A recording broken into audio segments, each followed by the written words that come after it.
शुभ संध्या। आज आमर आलोचनार विषय वस्तु हूँ इकोलोजिकल मॉडर्नाइजेशन, जहाँ आम जानू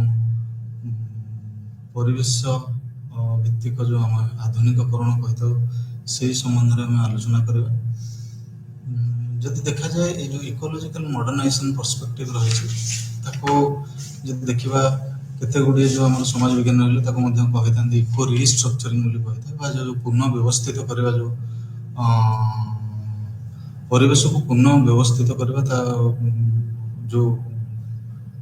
माध्यम द्वारा इकोलोजिकल मॉडर्नाइजेशन जो पर्सपेक्टिव रही आधारित एवं यह 1950 दशंधि मध्य भाग जो पर्सपेक्टिव रही जो दृष्टिकोण रही जो चिंताधारा रही तार डेवलपमेंट होता एवं कौन पाई समय यार डेवलपमेंट है ना जिते इकोलोजिकल क्राइसिस गोटे आसला आमर जो परिवेश रे विभिन्न प्रकार समस्या देखादेला परिवेश भित्तिक समस्या ताकू नेइकरी जो नुआ पर्सपेक्टिव जो देखिला जो एक्जिस्टिंग पर्सपेक्टिव जो पुराना पर्सपेक्टिव बा थियोरेटिकल ये थिला बा जो दृष्टिकोण थिला से गुडिक केउ भली भाबे प्रकृत जो असुविधा रहितला बा प्रकृत समस्या रहितला परिवेश संबंधी समस्या ताकू केउ भली भाबे गोटे समाधान जो रास्ता बा दिग दर्शाइबारे किंबा आमर जो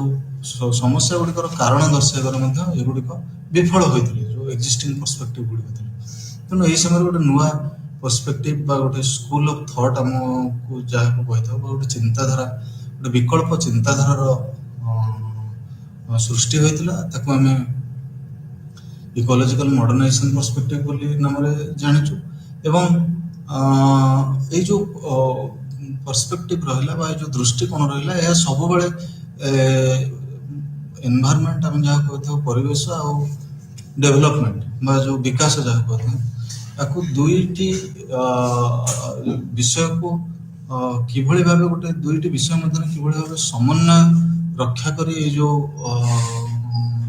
दृष्टिकोण रही दृष्टिकोण मुख्य लक्ष्य थिला जे केउ भली भाबे एभली गोटे मॉडल आमे तैयारी करबा जहाँ द्वारा कि विकास एवं परिवेश दुईटा भितर समन्वय रही पारिबो। आउ जदि देखा जाए जे से माने कौन पाई जो समाज विज्ञानी माने थिले जो माने ए स्कूल ऑफ थॉट ऊपर काम करथिले सेमानकर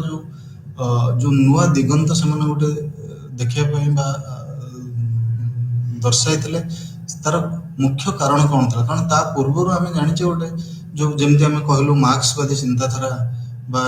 जो हमरो जॉन बेलामी फोस्टर जो अप्रोच थिला द मेटाबॉलिक रिफ्ट से जो दिगंत मार्क्स जो दिगंत था सेठारे केउ भली भाबे मार्क्सवादी माने सब बेले समालोचना करथिले पुंजीवाद को एवं से माने कहथिले जे परिवेश प्रदूषण परिवेश रे अवक्षय बा जो हमर प्राकृतिक संपदर अवक्षय एवं परिवेश रो जो समस्या सृष्टि होछि सब परिवेश भित्तिक समस्या ताहा केवल ताहा हमर पुंजीवाद रो दान बोली से माने केवल कहथिले आ पुंजीवाद केउ भली भाबे ए सब जो हमर विभिन्न प्रकार परिवेश भित्तिक जो विपद किभली भाव सृष्टि कर विषय कहते किंतु जब देखा ये जो आम इकोलॉजिकल मॉडर्नाइजेशन पर्सपेक्टिव कही था जो आधुनिकीकरण ये दृष्टिकोण कथा कहते से सब जुक्ति है समाजर विकास साथे साथे संगे संगे के आम गोटे एभली गोटे मॉडल निर्माण करवा डेवलप करवा जहाँ द्वारा कि समाजर विकास हम एवं एनवायरनमेंट आम जो परिवेश ता सबुठु कम क्षतिग्रस्त हम ता द्वारा कम प्रभावित हम से विकास द्वारा। तेणु जदि देखा जाए ये जो पर्सपेक्टिव टी डेवलप है ये जो दृष्टिकोण प्रथम किसी जन समाज विज्ञानी उपस्थापन कले तार मुख्य कारण है जो गोटे राडिकल एनवायरमेंटल मूवमेंट परिवेश भित्तिक जो आंदोलन है कारण प्रदूषण बढ़ला विभिन्न प्रकार परिवेश भित्तिक समस्या उपजिला जमी पानी जलर समस्या हो कि वायु प्रदूषण हो कि जो आम तापमात्रा वृद्धि हो ये जो केते गुडे असुविधा देखा जो आम इंडस्ट्रियलाइजेशन आसला जो शहरीकरण है अर्बानाइजेशन आसला चारिआडे ଯୋଉ ଫ୍ୟାକ୍ଟ୍ରି ବା ଆମର ଯୋଉ କଳକାରଖାନା ମାନଙ୍କର ବିପୁଳ ପରିମାଣରେ ମସରୁମିଂ ନମ୍ବର ଛତୁ ଫୁଟିଲା ବେଳେ ଯେତେବେଳେ ଏଇ ଯୋଉ ଅ, ବିକାଶ ଘଟିଲା, ସହରାଞ୍ଚଳର ବିକାଶ ଘଟିଲା, ସେତେବେଳେ ଯୋଉ ବିଭିନ୍ନ ପ୍ରକାରର ସମସ୍ୟା ଦେଖାଦେଲା। ଖାଲି ସହରାଞ୍ଚଳର ସମସ୍ୟା ଦେଖାଗଲାନି, ତା ଦ୍ୱାରା ଗ୍ରାମାଞ୍ଚଳ ମାନେ ମଧ୍ୟ ପ୍ରଭାବିତ ହୋଇଥିଲେ। ଏଇ ଯୋଉ ସମସ୍ୟା ଗୁଡ଼ିକ ଦେଖାଯାଇଥିଲା, ସେ ସମସ୍ୟା ଗୁଡ଼ିକୁ ଆଖି ଆଗରେ ରଖି ଅନେକ ଗୁଡ଼ିଏ ବା ପ୍ରତିରୋଧ କରି କେତେ ଗୁଡ଼ିଏ ଯୋଉ ଆମର ମୁଭମେଣ୍ଟ ବା ଆନ୍ଦୋଳନ, ଯୋଉ ପରିବେଶ ଭିତ୍ତିକ ଆନ୍ଦୋଳନ ହେଲା, ସେଇ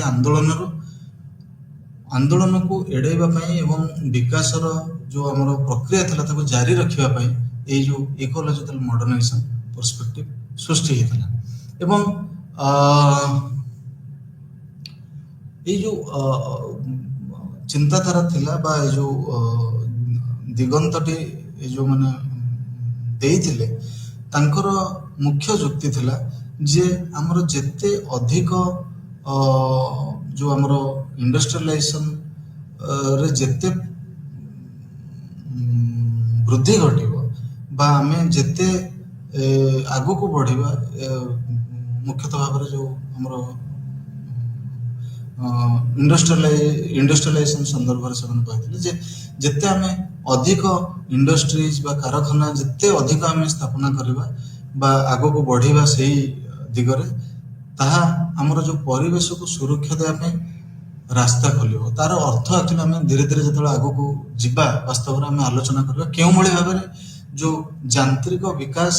ବା ଯୋଉ ଇକୋଲୋଜିକାଲ ମଡର୍ଣ୍ଣାଇଜେସନ ପର୍ସପେକ୍ଟିଭ ହଉଛି, କେଉଁଭଳି ଭାବେ ଯାନ୍ତ୍ରିକ ବିକାଶ ଦ୍ୱାରା ଆମେ ପରିବେଶର ଯୋଉ କ୍ଷୟକ୍ଷତି ହଉଛି ବିକାଶ ଦ୍ୱାରା ବା ବିକାଶ ଜନିତ ଯୋଉ ପ୍ରକ୍ରିୟା ସବୁ ରହିଛି, ବିକାଶ ପାଇଁ ଯୋଉ ପ୍ରକ୍ରିୟା ଗୁଡ଼ିକ ରହିଛି, ତା ଦ୍ୱାରା ଯୋଉ କ୍ଷୟକ୍ଷତି ଘଟିବ ପରିବେଶରେ, ତାକୁ କେଉଁଭଳି ଭାବେ ଯାନ୍ତ୍ରିକ ଆମର ଯୋଉ କୁହାଯାଏ ଉନ୍ନତି ଦ୍ୱାରା ଆମେ କେଉଁଭଳି ଭାବେ ତାକୁ କମାଇ ଦେଇପାରିବା। ଏବଂ ଯଦି ଦେଖାଯାଏ ଏଇ ଯୋଉ ପର୍ସପେକ୍ଟିଭ ରହିଛି, ଏହା ମଧ୍ୟ ବିଶ୍ୱାସ କରେ, ଏଥିରେ ମଧ୍ୟ ବିଶ୍ୱାସ ରଖେ ଯେ ଯଦି ଏଇ ଯୋଉ ଆମର ଇକୋଲୋଜିକାଲ ମଡର୍ଣ୍ଣାଇଜେସନ ପର୍ସପେକ୍ଟିଭ ଦୃଷ୍ଟିକୋଣରୁ ଦେଖିବା, ତାହେଲେ ଆମର ଯେତେ ସମାଜର ଉନ୍ନତି ହୋଇଯିବ, ଆମର ଯେତେ ନ୍ୟାଚୁରାଲ ରିସୋର୍ସ ପ୍ରାକୃତିକ ସମ୍ପଦ ଯେତେ ରହିଛି, ତାହାକୁ ଆମେ ଅତି ସୁଚାରୁ ରୂପରେ ବ୍ୟବହାର କରିପାରିବା। ଏବଂ ଯଦି ଦେଖିବା ଆମର ଯୋଉ ପ୍ରଦୂଷଣ ହଉଛି, ସେ ପ୍ରଦୂଷଣକୁ ମଧ୍ୟ ଏଡ଼ାଇ ଦିଆଯାଇ ପାରିବ, ଅନେକାଂଶରେ ଏଡ଼ାଇ ଦିଆଯାଇ ପାରିବ। ତେଣୁ ଏଇ ଯୋଉ ଦିଗନ୍ତ ରହିଛି, ଏ ଦିଗନ୍ତ ଏକ ଅନନ୍ୟ ଦିଗନ୍ତ, ଏବଂ এই ଦିଗନ୍ତକୁ ଯଦି ଆମେ ଦେଖିବା, ଏଇ ଦିଗନ୍ତର ଯୋଉ ଦୃଷ୍ଟିକୋଣ ରହିଛି ଯଦି ଆମେ ଦେଖିବା, ଏହା ଅନେକାଂଶରେ ଗୋଟେ ନୂଆ ଦିଗନ୍ତ ବା ନୂଆ ଦୃଷ୍ଟିକୋଣ, କାରଣ ଯେତେ ପ୍ରକାରର ପର୍ସପେକ୍ଟିଭ ଆମେ ରହିଛେ, ଆମେ ସମସ୍ତେ ଜାଣିଛେ ଯେତେ ଗୁଡ଼ିଏ ପର୍ସପେକ୍ଟିଭ ରହିଛି, ସବୁ ପର୍ସପେକ୍ଟିଭ ଗୁଡ଼ିକ ମୁଖ୍ୟତଃ ଭାବରେ ବିଶ୍ୱାସ ରଖେ ଯୋଉ ମୁଖ୍ୟତଃ ଭାବରେ ଯୋଉ ଆମର ମାର୍କ୍ସବାଦୀ ଚିନ୍ତାଧାରା ବା ଦୃଷ୍ଟିକୋଣ ରହିଛି, ତା କେଉଁଭଳି ଭାବେ ସବୁବେଳେ ପାଇଁ ଗୋଟେ ବିକାଶ, ଯୋଉ ଆଧୁନିକୀକରଣ ଏବଂ ତାର ଯୋଉ ପୁଞ୍ଜିବାଦର ଯୋଉ ବିକାଶ ବା କ୍ୟାପିଟାଲିଷ୍ଟ ଡେଭଲପମେଣ୍ଟ ଯାହାକୁ କହିଥାଉ, ତା ଦ୍ୱାରା କେଉଁଭଳି ଭାବେ ଗୋଟେ ନକାରାତ୍ମକ ଯୋଉ ପ୍ରଭାବ ରହିଛି, ତାକୁ ସେମାନେ ସବୁବେଳେ ପାଇଁ କେଉଁଭଳି ଭାବେ ଦର୍ଶାଇଥାନ୍ତି। ସେ ଏଇ ଯୋଉ ପର୍ସପେକ୍ଟିଭଟି କିନ୍ତୁ ଆସିଛି, ତାହା ସବୁବେଳେ ଗୋଟେ ବାଲାନ୍ସ, ଗୋଟେ ସମନ୍ୱୟ ରଖିବା ଭଳି ଦିଗନ୍ତ ଦେଇଥିଲା।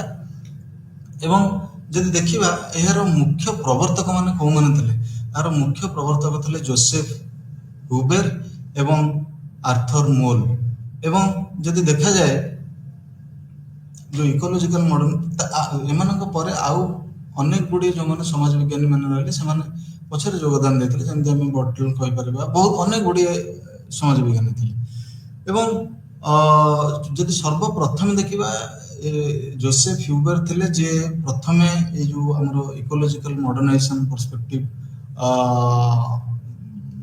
ସମ୍ବନ୍ଧରେ କହିଥିଲେ ଏବଂ ତର୍ଜମା କରିଥିଲେ। ଏବଂ ତାଙ୍କର ଯୋଉ ପର୍ସପେକ୍ଟିଭ ଥିଲା ବା ତାଙ୍କର ଯୋଉ ଯୁକ୍ତି ଥିଲା, ତାହା ମୁଖ୍ୟତଃ ଭାବରେ କେଉଁଭଳି ଭାବେ ଗୋଟେ ମାର୍କେଟ ଡ୍ରିଭେନ ଏନଭାୟରନମେଣ୍ଟାଲ ରିଫର୍ମ, ଆମେ ଯାହା କହୁଥାଉ ଯେ ଆଧୁନିକୀକରଣ ବା ଯୋଉ ସବୁଠୁ ଆମର ଯୋଉ କ୍ୟାପିଟାଲିଷ୍ଟ ମାର୍କେଟ ରହିଛି, ତା ଦ୍ୱାରା କେଉଁଭଳି ଭାବେ ଆମେ ପରିବେଶରେ ସୁଧାର ଆଣିପାରିବା ସେ ଯୁକ୍ତି ଉପସ୍ଥାପନ କରିଥିଲେ ଏବଂ ସେ କୋଉ କେଉଁ ସନ୍ଦର୍ଭରେ କହିଥିଲେ ତାହା ଆଗକୁ ଆମେ ଆଲୋଚନା କରିବା। ଏବଂ ଅର୍ଥର ମୋଲ ଆଉ ତାପରେ ଆମର ଯଦି ଦେଖିବା ଗାର୍ଟ ସ୍ପାର୍ଗେରେନ୍ ଗୋଟେ ଯୋଉ ଆମର ହ୍ୟୁବେରଙ୍କର ଯୋଉ ଯୁକ୍ତି ରହିଥିଲା ତାକୁ ଅନେକାଂଶରେ ରିଭାଇଜ କରିଥିଲେ ଏବଂ ସେମାନେ ଗୋଟେ ଆହୁରି ଗୋଟେ ଯାହା କୁହନ୍ତି ସନ୍ତୁଳନ ରକ୍ଷା କଲା ଭଳି ଗୋଟେ ବାଲାନ୍ସ ରକ୍ଷା କଲା ଭଳି ଗୋଟେ ନୂଆ ଦିଗନ୍ତ ଦେଇଥିଲେ। ଆଉ ତାଙ୍କର ଯୋଉ ଦିଗନ୍ତ ଆମକୁ ସବୁବେଳ ପାଇଁ ଗୋଟେ ନୂଆ ନୂଆ ତାଙ୍କର ଯୋଉ ଦିଗନ୍ତ ଥିଲା ବା ତାଙ୍କର ଯୋଉ ଯୁକ୍ତି ଥିଲା ତାହା ଏକ ପ୍ରକାରର ନୂଆ ଦିଗନ୍ତ ଦେଇଥିଲା ଆମର ଯୋଉ ଏନଭାୟରମେଣ୍ଟାଲ ସୋସିଓଲୋଜି ଯାହାକୁ ଆମେ କହିଥାଉ ବା ପରିବେଶ ସମାଜ ବିଜ୍ଞାନ ଯାହାକୁ କହିଥାଉ ତାକୁ ଗୋଟେ ନୂଆ ଦିଗନ୍ତ ଦେଇଥିଲା। ଏବଂ ଏଇ ଯୋଉ ରାସ୍ତା ସେମାନେ ଦେଇଥିଲେ ସେ ରାସ୍ତା ଗୋଟେ ଯାହାକୁ ଆମେ ମଝି ରାସ୍ତା କହିଥାଉ ବା ଗୋଟେ ପାର୍ଶ୍ୱରେ ରହିଲା ବିକାଶ ଏବଂ ଡେଭଲପମେଣ୍ଟ ଯାହାକୁ କହିଥାଉ ଏବଂ ଅନ୍ୟ ପାର୍ଶ୍ୱରେ ଆମର ଯୋଉ ରହିଲା ଏନଭାୟରମେଣ୍ଟ। ଏବଂ ଏଇ ଯୋଉ ମଝି ରାସ୍ତାଟା ଅନେକାଂଶରେ ମଧ୍ୟ ଯୋଉ ନିଓ ମାର୍କ୍ସିଷ୍ଟ ରହିଲେ ଏବଂ ଆମର ନିଓ ଲିବରାଲ୍ସ ରହିଲେ। ନିଓ ଲିବରାଲ୍ସ ମାନେ ମୁଖ୍ୟତଃ ମାନେ ଯୋଉମାନେ ବିଶ୍ୱାସ କରନ୍ତି ଫ୍ରି ମାର୍କେଟ ଇକୋନୋମି ଗୋଟେ ମୁକ୍ତ ପୁଞ୍ଜିବାଦୀ ଯୋଉ ଆମର ରହିଲା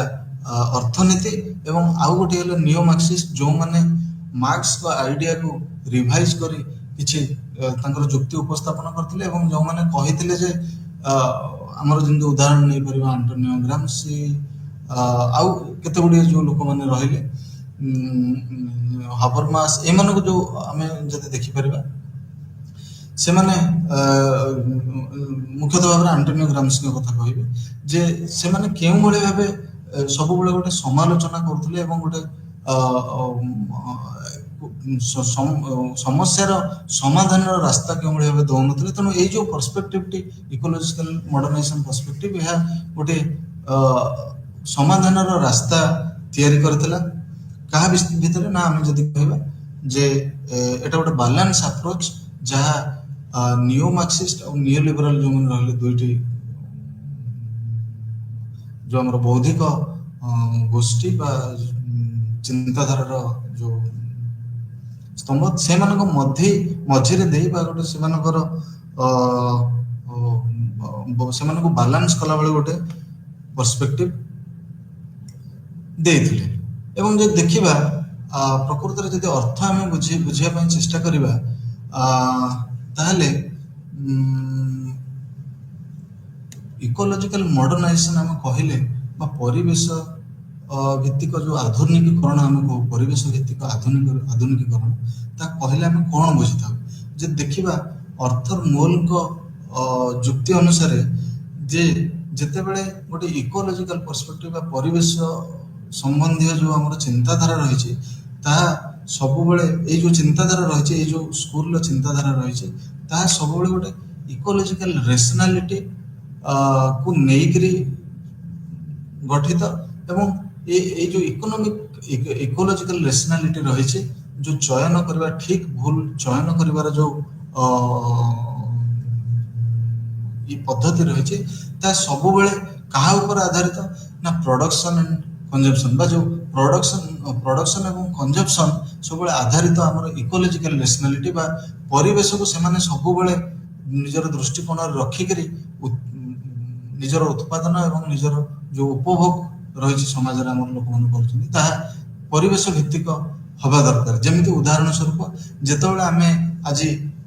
କିଛି ଦ୍ରବ୍ୟ ଉତ୍ପାଦନ କରୁଛୁ ଆମେ ଧୀରେ ଧୀରେ ତାକୁ ବନ୍ଦ କରିବାକୁ ଲାଗିଲାଣି। ଆମେ ସମସ୍ତେ ଜାଣିଛେ ଯେ ସିଙ୍ଗଲ ୟୁଜ ପ୍ଲାଷ୍ଟିକ ଧୀରେ ଧୀରେ ଆମର ସବୁଆଡେ ଆମେ ଦେଖିବା ବିଜ୍ଞାପନ ମାନଙ୍କରେ ମଧ୍ୟ ସରକାର କେଉଁଭଳି ଭାବେ ଲୋକମାନଙ୍କୁ ଅବଗତ କରାଉଛନ୍ତି ଯେ ସିଙ୍ଗଲ ୟୁଜ ପ୍ଲାଷ୍ଟିକ କେଉଁଭଳି ଭାବେ ଗୋଟେ ପରିବେଶ ପ୍ରଦୂଷଣର ମୁଖ୍ୟ କାରଣ। ଆମେ ବର୍ତ୍ତମାନ ଦେଖିଛେ ଯୋଉ ଆମର ଓଡ଼ିଶାରେ ଦେଖିବା ପଲିଥିନ୍ ୟୁଜ ବ୍ୟାନ୍ କରାଯାଇଛି ବା ପଲିଥିନ୍ର ବ୍ୟବହାରକୁ କେଉଁଭଳି ଭାବେ ସରକାର ରଦ୍ଦ କରିଛନ୍ତି ଏବଂ ଏହାର ମୁଖ୍ୟ କାରଣ ହେଉଛି ଯେ ସେଇଠି ଗୋଟେ ଇକୋଲୋଜିକାଲ ରେସନାଲିଟି ବା ଆମର ଯୋଉ ପରିବେଶ ଭିତ୍ତିକ ଯୋଉ ଚୟନ ବା ଯୋଉ ଡିସିସନ ନିଆ ହଉଛି ବା ସେମାନେ ଯେତେବେଳେ ଗୋଟେ ଡିସିସନ ନେଉଛନ୍ତି ସେମାନେ କେଉଁଭଳି ଭାବେ ଚିନ୍ତା କରୁଛନ୍ତି ଯଦି ଆମେ ଏଇ ଯୋଉ ଜିନିଷଟି ଉତ୍ପାଦନ କରୁଛୁ ଆର ବିପୁଳ ସଂଖ୍ୟାରେ ବ୍ୟବହାର ହେଉଛି ଏହା କେତେକାଂଶରେ ପରିବେଶକୁ କ୍ଷତି ପହଞ୍ଚାଇବ। ଏବଂ ଏଇ ଯୋଉ ତାଙ୍କର ଯୋଉ ଆସେସମେଣ୍ଟ ବା ତାକୁ ଯୋଉ ତର୍ଜମା କରିବା ବା ତାକୁ ଯୋଉ ତାର ଯୋଉ ପ୍ରଭାବଟି ରହିଛି ତାକୁ ତର୍ଜମା କରି ଗୋଟେ ନୂଆ ରାସ୍ତା ବାହାର କରିବା, ଏଇଟା ହେଲା ଆମର ଇକୋଲୋଜିକାଲ ମଡର୍ଣ୍ଣାଇଜେସନ ପର୍ସପେକ୍ଟିଭ ର ମୁଖ୍ୟ ଭୂମିକା ଏଥିରେ ଗ୍ରହଣ କରିଥାଏ। ଏବଂ ଯାହା ମୁଁ କହିଲି ଯେ ଯେଭଳି ଭାବେ ପ୍ରଡକ୍ସନ ଆଉ କନଜମ୍ପସନ ଦୁଇଟି ଜାଗାରେ କେଉଁଭଳି ଭାବେ ଆମର ଇକୋଲୋଜିକାଲ ରେସନାଲିଟି ବର୍ତ୍ତମାନ ସମୟରେ କାମ କରୁଛି, ଆମେ ନିଜର ଦୈନନ୍ଦିନ ଜୀବନରେ ମଧ୍ୟ ଅନେକାଂଶରେ ଅନୁଭବ କରିପାରିବା। ଯେମିତି ଆମେ ବର୍ତ୍ତମାନ ଆମେ ସମସ୍ତେ ଜାଣିଛେ ଆଗରୁ ଯେତେବେଳେ ଆମେ ଗୋଟେ ଦୋକାନକୁ ଯାଉଥିଲେ କୌଣସି ମାର୍କେଟିଂ ବା କିଣାବିକା କରିବା ପାଇଁ, ଯେତେବେଳେ ଆମେ କୌଣସି ଜିନିଷ କିଣୁଥିଲେ, ଗୋଟେ ଉଦାହରଣ ସ୍ୱରୂପ ଗୋଟେ କପଡ଼ା ଦୋକାନ ଉଦାହରଣ ନେଇପାରିବା, ସେତେବେଳେ କେଉଁଭଳି ଭାବରେ ଆମକୁ ଯେତେବେଳେ କପଡ଼ା ଦିଆଯାଉଥିଲା ଆମକୁ ଗୋଟେ ପଲିଥିନ୍ ବା ପ୍ଲାଷ୍ଟିକ ବଡ ବ୍ୟାଗରେ ଦିଆଯାଉଥିଲା, କିନ୍ତୁ ବର୍ତ୍ତମାନ ଆମେ ଦେଖୁଛେ ଯେତେ ସପିଂ ମଲ୍ ସବୁ ଯୋଉ ଗୁଡାକ ଦେଖୁଛ ମୋଷ୍ଟ ଆଡଭାନ୍ସ ଟେକ୍ନୋଲୋଜି ଡ୍ରିଭେନ୍ ଇଏ ଗୁଡାକ ଆମର ଯାନ୍ତ୍ରିକ ଉପକରଣ ଦ୍ୱାରା ସେମାନେ ନିୟୋଜିତ କରିଛନ୍ତି ସେ ଯୋଉ ସପିଂ ମଲ୍ ଗୁଡ଼ିକ ଦୋକାନ ଗୁଡ଼ିକ, ସେଠି ଯେତେବେଳେ ଆମେ ଗୋଟେ କପଡ଼ା କିଣୁଛେ ଗୋଟେ କୌଣସି ବସ୍ତୁ କିଣୁଛେ ତାକୁ ବର୍ତ୍ତମାନ କେମିତି ଇକୋ ଫ୍ରେଣ୍ଡଲି ବା ପରିବେଶ ସହିତ ସମନ୍ୱୟ ବା ପରିବେଶ କୁ ସୁହାଇଲା ଭଳି ଯୋଉ ର ମେଟେରିଆଲ ରହିଛି ସେଥିରେ ତିଆରି ବ୍ୟାଗ ଗୁଡ଼ିକ ଦିଆଯାଉଛି। ଯେମିତି ଆମେ ପେପର ବ୍ୟାଗ ଦେଖୁଛେ ବର୍ତ୍ତମାନ ଗୋଟେ ଉଦାହରଣ, ଆମର ଅନେକ ଏଇଭଳିଆ କେତେ ଗୁଡ଼ିଏ ଆମେ ଅନେକ ଉଦାହରଣ ବା ଅନେକ ଦୈନନ୍ଦିନ ଜୀବନରେ ଆମେ ନିଶ୍ଚିତ ଅନୁଭବ କରିଥିବା। ଏବଂ ଏଗୁଡ଼ିକ କେଉଁ କ'ଣ ପାଇଁ ହେଇପାରୁଛି ବା ଏଇ ଯୋଉ ପରିବର୍ତ୍ତନ ହେଇଛି, ଗୋଟେ ଦିନ ଥିଲା ଯେତେବେଳେ ଆମର ପଲିଥିନ୍ ବ୍ୟବହାର କରୁଥିଲେ, ଆଜି ପେପର ବ୍ୟାଗ ବ୍ୟବହାର କରୁଛେ, ଏହା କେଉଁଭଳି ଭାବରେ ହେଇପାରୁଛି ବା କ'ଣ ପାଇଁ ହଉଛି? କାରଣ ଏଇ ଯୋଉ ପର୍ସପେକ୍ଟିଭ ବା ଯୋଉ ସ୍କୁଲ ଅଫ ଥଟ୍ ରହିଲା, ଏହାର ବିଶ୍ୱାସ ହଉଛି ଯେ ଯେତେବେଳେ ଇନଷ୍ଟିଟ୍ୟୁସନାଲାଇଜେସନ ବା ଆମର ଯୋଉ ଷ୍ଟେଟ ରହିଛି ସେ ଧୀରେ ଧୀରେ ଯେତେବେଳେ କ'ଣ କରିବ ନା ସଚେତନ ହବା ଆରମ୍ଭ କରିବ ଷ୍ଟେଟ, ଯେ ଯେକୌଣସି ଦ୍ରବ୍ୟର ଉତ୍ପାଦନ ବା ତାର ବ୍ୟବହାର ପରିବେଶ ପ୍ରତି କ୍ଷତିଦାୟକ ବା ପରିବେଶକୁ ଗୋଟେ ପରିବେଶ ଜନିତ ସମସ୍ୟା ସୃଷ୍ଟି କରିବ, ସେତେବେଳେ ଗୋଟେ ଯୋଉ ଗୋଟେ ଇକୋଲୋଜିକାଲ ରେସନାଲିଟି ପଏଣ୍ଟ ଅଫ ଭ୍ୟୁରୁ ସେମାନେ ଚେଷ୍ଟା କରିବେ ଯେ କେଉଁଭଳି ଭାବେ ସେ ଯୋଉ ଦ୍ରବ୍ୟଟିର ଉତ୍ପାଦନ ଏବଂ ତାର ଉପଭୋଗ କେଉଁଭଳି ଭାବେ ହ୍ରାସ କରିବା ପାଇଁ, ଏବଂ ଦରକାର ପଡ଼ିଲେ ଅନେକାଂଶରେ ବନ୍ଦ ମଧ୍ୟ କରିଦିଆଯାଉଛି। ଏବଂ ଯଦି ଦେଖାଯାଏ ବଟଲ ମଧ୍ୟ କହିଥିଲେ ଯେ ଇକୋଲୋଜିକାଲ ମଡର୍ଣ୍ଣାଇଜେସନର ଯୋଉ ଆଉ ଜଣେ ପ୍ରବର୍ତ୍ତକ ଥିଲେ ସେ ମଧ୍ୟ କହିଥିଲେ ଯେ ଯୋଉ ଇଣ୍ଡଷ୍ଟ୍ରିଆଲ କ୍ୟାପିଟାଲିଜିମ ବା ଆମର ଯୋଉ ପୁଞ୍ଜିବାଦ ରହିଛି ସିଏ କେଉଁଭଳି ଭାବେ ଆମର ଯୋଉ ତାର ଯୋଉ ଯାନ୍ତ୍ରିକ ପ୍ରଗତି ଦ୍ୱାରା ଏଇ ଯୋଉ ଆମର ଇଣ୍ଡଷ୍ଟ୍ରିଆଲ କ୍ୟାପିଟାଲିଜିମ ରହିଛି ବା ପୁଞ୍ଜିବାଦ ରହିଛି କେଉଁଭଳି ଭାବେ ଗୋଟେ ଇକୋ ଏଫିସିଏନ୍ସିଜ ବା ଆମର ଯୋଉ ଯାହାକୁ ଆମେ ସଷ୍ଟେନେବଲ ଡେଭଲପମେଣ୍ଟ କୁହାଯାଏ ତାକୁ କେଉଁଭଳି ଭାବେ ଆଚିଭ୍ କରିପାରିବ। ଇକୋ ଏଫିସିଏନ୍ସିଜ କହିଲେ ଆମର ଯେଉଁଭଳି ଭାବେ ପରିବେଶକୁ କ୍ଷତି ନ ପହଞ୍ଚାଇବା ଭଳି ଯାନ୍ତ୍ରିକ ଯୋଉ ପ୍ରଗତି ଦ୍ୱାରା ଆମେ ଯୋଉ ପ୍ରଭାବ ରହିଛି ଇଣ୍ଡଷ୍ଟ୍ରିଆଲ କ୍ୟାପିଟାଲିଜିମ ବା ଯୋଉ ଆମର ପୁଞ୍ଜିବାଦୀ ଯୋଉ ଇଣ୍ଡଷ୍ଟ୍ରିଆଲାଇଜେସନର ପ୍ରଭାବକୁ କେଉଁଭଳି ଭାବେ ହ୍ରାସ କରିପାରିବା। ଯେମିତି ଉଦାହରଣ ଦେଇପାରିଥିବା ଯେ ଆଜିକାଲି ଯେକୌଣସି ଇଣ୍ଡଷ୍ଟ୍ରିଆଲାଇଜେସନ ହଉଛି ବା ଯେକୌଣସି ଆମର ଇଣ୍ଡଷ୍ଟ୍ରି ଆସୁଛନ୍ତି ନିଜର କମ୍ପାନୀକୁ ଏଷ୍ଟାବ୍ଲିଶ କରିବା ପାଇଁ ବା ଇଣ୍ଡଷ୍ଟ୍ରିକୁ ଏଷ୍ଟାବ୍ଲିଶ କରିବା ପାଇଁ, ଆମେ ସମସ୍ତେ ଜାଣିଛେ ଗୋଟେ ଇନଷ୍ଟିଟ୍ୟୁସନାଲାଇଜ ପ୍ରୋସିଡିଓର ତା ପାଇଁ ଅଛି ବା ତାର ଗୋଟେ ଯୋଉ ଆମର ବିଭିନ୍ନ ସୋପାନରେ ତାର ଯୋଉ ଲାଇସେନ୍ସ ହଉ ବା ତାକୁ ଯୋଉ ଅନୁମତି ଦିଆଯିବ ଗୋଟେ ଇଣ୍ଡଷ୍ଟ୍ରି ତିଆରି କରିବା ପାଇଁ ବିଭିନ୍ନ ସୋପାନରେ ସେଇ ଅନୁମତି ଦିଆଯାଏ। ଉଦାହରଣ ସ୍ୱରୂପ ଆମକୁ ପ୍ରଥମେ ତାକୁ ଗ୍ରୀନ ଟ୍ରିବ୍ୟୁନାଲ ବା ଆମର ଯୋଉ ମିନିଷ୍ଟ୍ରି ଅଫ ଏନଭାରନମେଣ୍ଟ ରହିଛି ବା ପରିବେଶ ମନ୍ତ୍ରଣାଳୟ ଯୋଉ ରହିଛି ସେମାନଙ୍କଠୁ ତାଙ୍କୁ କ୍ଲିୟରାନ୍ସ ଆଣିବାକୁ ପଡ଼ିବ। କ'ଣ କ୍ଲିୟରାନ୍ସ ଅଣାଯିବ ନା ଏଇ ଯୋଉ ଇଣ୍ଡଷ୍ଟ୍ରି ହେବା ଦ୍ୱାରା ଏଇ ଇଣ୍ଡଷ୍ଟ୍ରି ପରିବେଶକୁ ଅଧିକାଂଶରେ କେଉଁଭଳି ଭାବେ କ୍ଷତି ନ ପହଞ୍ଚେଇବ ତାହା ସେମାନଙ୍କୁ ନିଜର ଯୋଉ କୁହାଯାଏ ପ୍ଲାନ ଆଉ ଆମର ଯୋଉ ତାଙ୍କର ଯୋଜନା ମାଧ୍ୟମରେ ସେମାନେ ତାଙ୍କୁ ସରକାରଙ୍କୁ ଦର୍ଶାଇବା ପାଇଁ ପଡ଼ିବ ଏବଂ ସରକାରଙ୍କର ଗୋଟେ କମିଟି ଏହା ଉପରେ ବସି ଆଲୋଚନା କରିବ ଯେ ବାସ୍ତବରେ ଏଇ ଯୋଉ କମ୍ପାନୀ ବା ଏଇ ଯୋଉ ଇଣ୍ଡଷ୍ଟ୍ରି ବା ଏଇ ଯୋଉ କାରଖାନା ଯଦି ଆମର ସ୍ଥାପିତ ହୁଏ ଏହା ଦ୍ୱାରା जो आमर लोकल रही आंचलिक परिवेश कौन से प्रभाव पड़ो कि ना प्रभाव निश्चित पड़ो किंतु जदि से प्रभावर मूल्य आमर परिवेश को कम क्षति पहुंचाउथबो एवं अधिक आमर एम्प्लॉयमेंट नियुक्ति एवं अर्थनीति को सुदृढ़ करिवारे जो एस्टाब्लिशमेंट रो भूमिका थाए बा से जो कल कारखाना स्थापना द्वारा यह हो पारिबो ताहले से क्षेत्र रे अनेकांश रे सरकार होंतु बा हमर जो डिफरेंट इंस्टीट्यूशन रहले से माने याको प्राधान्य देथांते किंतु सब बेले गोटे ए जो प्रपोजल गुडी आसे बा जो सेमानकर जो आवेदन गुडी आसे सब इंडस्ट्रियल मैनेजमेंट रो ए माने सब बेले गोटे हमर इंस्टीट्यूशनल मेकानिज्म रही बा गोटे स्वतंत्र विभाग रही जहाँ सब बेले एगुड़िक देखी थाए एवं यहाँ पर पुंखानुपुंख तर्जमा करे एवं यदि देखा जाए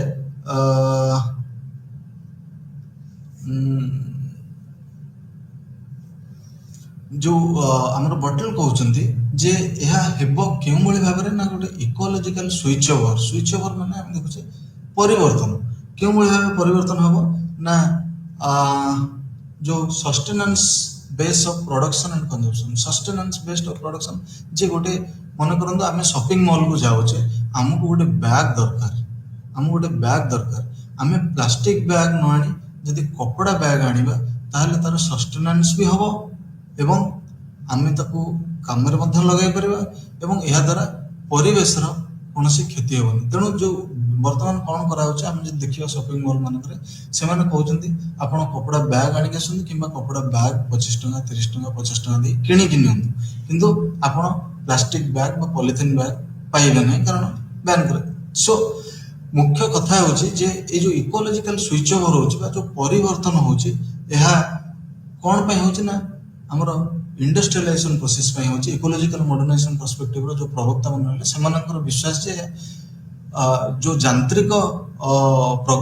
प्रगति होची ता द्वारा ही होची उदाहरण स्वरूप नहीं परिबा जो पेपर बैग आगुर आमे केबे भी केही भाबि नथले जे गोटे पेपर रे बैग तयारी हे परिबो जेतले गोटे दिन रे हजार हजार बैग रो आवश्यकता रही छै किंतु ताको जदि गोटे लोक मानुअली निज हाथ रे सिलाई करबा बैग ताले बहुत समय हो इवन गोटे टेलरिंग मशीन रे सिलाई करले भी बहुत समय लगो किंतु जो आधुनिक यांत्रिकीकरण हला बा यांत्रिकीकरण जो प्रगति हलानी आधुनिक समय रे आमे जे देखिबा गोटे दिन रे गोटे मशीन 5 लाख 10 लाख बैग तैयार कर परछ तेणु से जो कपड़ा बैग तार एते अधिक उत्पादन हो पारे जहाँ लोक मानकर जी चाहिदा रोचे से अनुसार जोगे दिया हो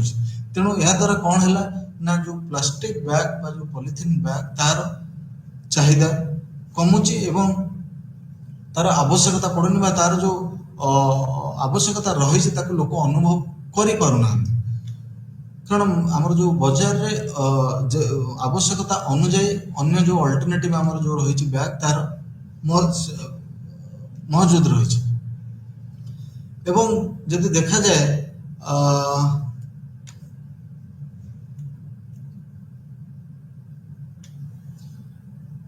जो परिवर्तन होची ताको हमें कौन कही जदि देखिबा मोल आ स्पार्करेन से माने कहउचंती जो परिवर्तन होची ताको हमें इक्वलाइजेशन ऑफ इकोनॉमी बा जो हमर अर्थनीति रही ता परिवेश भित्तिक अर्थनीति ही उभा होची जदि हम देखिबा आज जदि गोटे कल कारखाना तैयारी होची ताको प्रथमे ग्रीन ट्रिब्यूनल रो परमिशन नवा पड़ुची तार जो एनवायरमेंटल सेफ्टी कंसर्न अच्छे हमर डिपार्टमेंट रो हमर एनवायरमेंटल सेफ्टी डिपार्टमेंट अच्छे से माने केउ भली भाबे आसी तर्जमा करूचंती जे एतिकी परिमाण रो धुआं बाहरिबा दरकार एतिकी जो धुआं हमर निष्कासन होची तारे कार्बन डाइऑक्साइड कार्बन मोनोक्साइड तार व्यवधान बा परसेंटेज एतिकी रहिबा दरकार ताटो अधिक रहिले ता परिवेश को प्रदूषण करिबो तेणु से जो यांत्रिक प्रगति द्वारा हमर जो अर्थनीति रो आमे गोटे एभली अर्थनीति वर्तमान तैयारी करि परछे जहा परिवेश को सुरक्षा देवा बेले बा विकास होउची ता सहित परिवेश को मध्य सुरक्षा मिलुची एवं जहा जो प्रकार रो परिवेश ସମସ୍ୟାର ସମାଧାନ ହେବା କଥା ବା ପରିବେଶ ପ୍ରଦୂଷଣ ହେବା କଥା ବା ଯୋଉ ଆମର ପରିବେଶରେ ବିଭିନ୍ନ ପ୍ରକାର ଯୋଉ ପ୍ରଦୂଷଣ ଏବଂ ଦୂଷିତ ହେବା କଥା ତାହା ସେଇ ପରିମାଣର ହେଉନାହିଁ ଏବଂ ଏହା ସମ୍ଭବ ହୋଇଛି କେବଳ ଯାନ୍ତ୍ରିକ ପ୍ରଗତି ଦ୍ୱାରା ଏବଂ ବିକାଶ ଦ୍ୱାରା। ଏବଂ ଯଦି ଦେଖାଗଲା ଗ୍ରୀନିଂ ଅଫ୍ ବିଜନେସ୍ ଅର୍ ସଷ୍ଟେନେବିଲିଟି କଥା କୁହାହେଉଛି। ଗ୍ରୀନିଂ ଅଫ୍ ବିଜନେସ୍ ମାନେ ଗ୍ରୀନିଂ ମାନେ ଆମେ ସମସ୍ତେ ଜାଣିଛେ ସବୁଜିକୀକରଣ ବା ସବୁଜକରଣ ଯାହାକୁ ଆମେ କହୁଛେ। ଏହାର ଅର୍ଥ ହେଉଛି ଯେ ଆମେ ଯେକୌଣସି ବି ବ୍ୟବହାର କରିବା ଏହା ଦ୍ୱାରା ଆମର ଯେମିତି ପରିବେଶର କୌଣସି ପ୍ରଭାବ ନ ପଡ଼ୁଥାଏ, ଅଧିକାଂଶରେ ଯେଉଁଭଳି ଏହାର ପରିବେଶ ଉପରେ ପ୍ରଭାବ ନ ପଡ଼େ ଏବଂ ସଷ୍ଟେନେବିଲିଟି ଆମେ ସମସ୍ତେ ଜାଣିଛେ ଯେ ବର୍ତ୍ତମାନର ଯେଉଁ ଆମେ ବ୍ୟବହାର ବା କନଜମ୍ପସନ୍ ବା ଯେଉଁ ଉପଭୋଗ ତାହା ଯେଉଁଭଳି ଭାବେ ଆଗାମୀ ପିଢ଼ି ପାଇଁ କୌଣସି ସମସ୍ୟା ଆଣିନଥାଏ। ସମସ୍ୟା ପ୍ରଥମ ହେଉଛି ଯେ ପରିବେଶ ଜନିତ ସମସ୍ୟା, ପ୍ରଦୂଷଣ ହେଉ କିମ୍ବା ମୃତ୍ତିକା କ୍ଷୟ ହେଉ କିମ୍ବା ଜଳବାୟୁ ଦୂଷିତ ହେଉ, ବାୟୁମଣ୍ଡଳ ପ୍ରଦୂଷଣ ହେଉ, ତାପମାତ୍ରାରେ ବୃଦ୍ଧି ହେଉ, ଏଇଭଳି ସମସ୍ୟା ନ ଉପୁଜୁ କିମ୍ବା ଆମର ଯେଉଁ ନ୍ୟାଚୁରାଲ ରିସୋର୍ସେସ୍ ଅଛି, ପ୍ରାକୃତିକ ସମ୍ପଦ ଅଛି,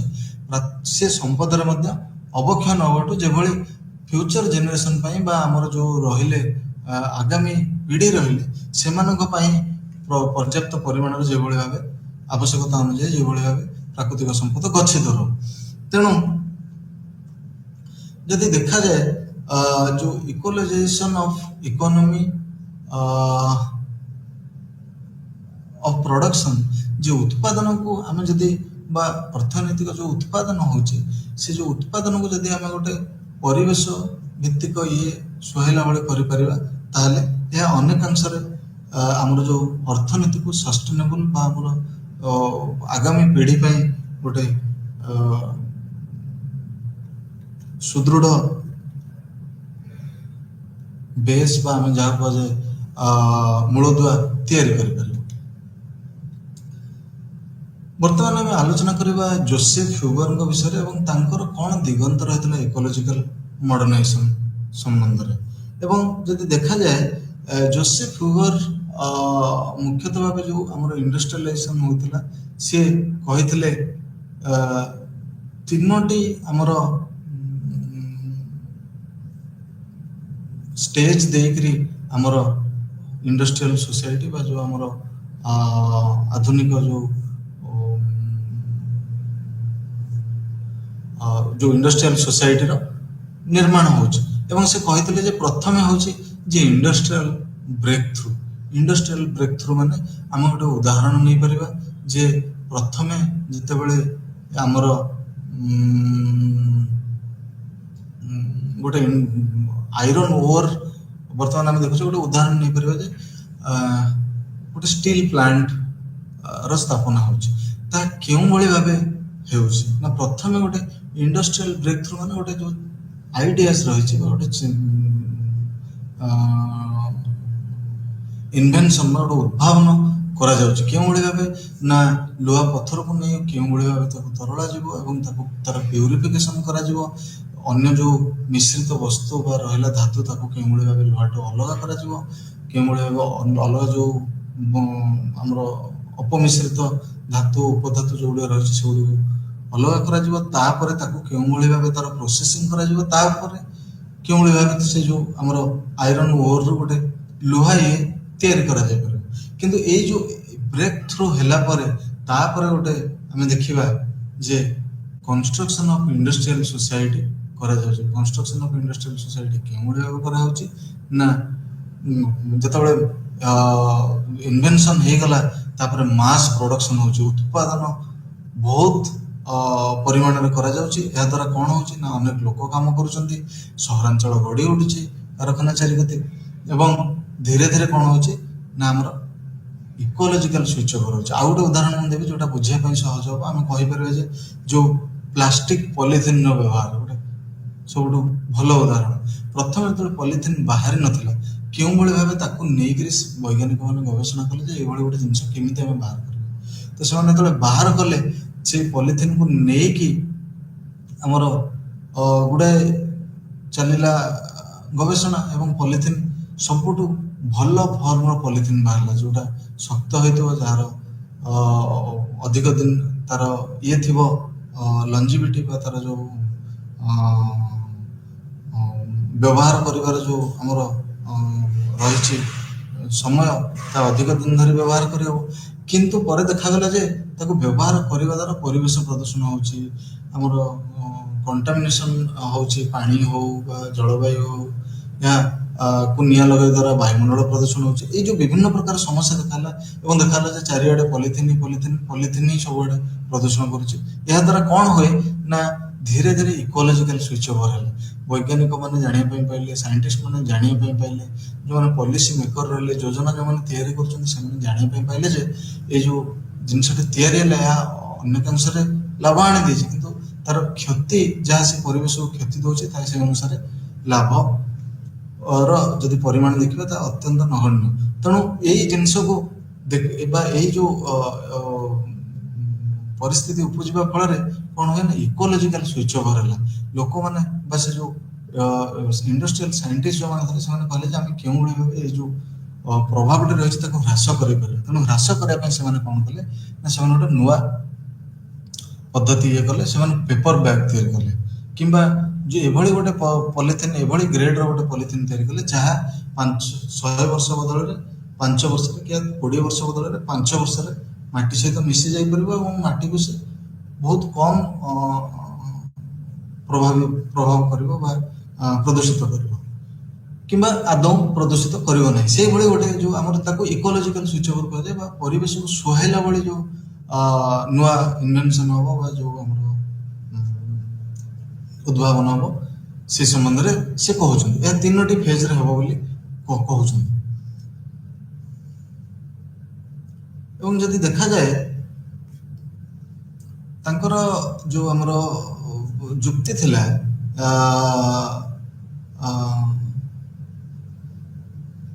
ସବୁବେଳେ ସେ କହୁଥିଲେ ଯୋଉ ଟେକ୍ନୋସ୍ଫିୟର ରହିଛି ବା ଆମର ଯୋଉ ଯାନ୍ତ୍ରିକ ଆମର ଉନ୍ନତି ରହିଛି ବା ପ୍ରଗତି ରହିଛି ତାହା ସବୁବେଳ ପାଇଁ ଯୋଉ ଆମର ବାୟୋସ୍ଫିୟର ବା ଜୀବଜଗତ ରହିଛି ଏବଂ ସୋସିଓସ୍ଫିୟର ବା ସାମାଜିକ ସମାଜ ରହିଛି, ତାକୁ ଦୁଇଟିକୁ ସେ କେଉଁଭଳି ଭାବେ ଆମର ଟେକ୍ନୋସ୍ଫିୟର ବା ଯୋଉ ଯାନ୍ତ୍ରିକ ଜଗତ ରହିଛି ତାହା କେଉଁଭଳି ଭାବେ ସବୁବେଳ ପାଇଁ ଡୋମିନେଟ୍ କରିବ ସେ ବିଷୟରେ ସେ କହିଥିଲେ ଏବଂ ସେ କେଉଁଭଳି ଭାବେ ଏଇ ଦୁଇଟିକୁ ଉପରେ ନିଜର ପ୍ରତିପତ୍ତି ଦେଖେଇବ ସେ ସମ୍ବନ୍ଧରେ ସେ କହିଥିଲେ। ଏବଂ ଯଦି ଦେଖାଯାଏ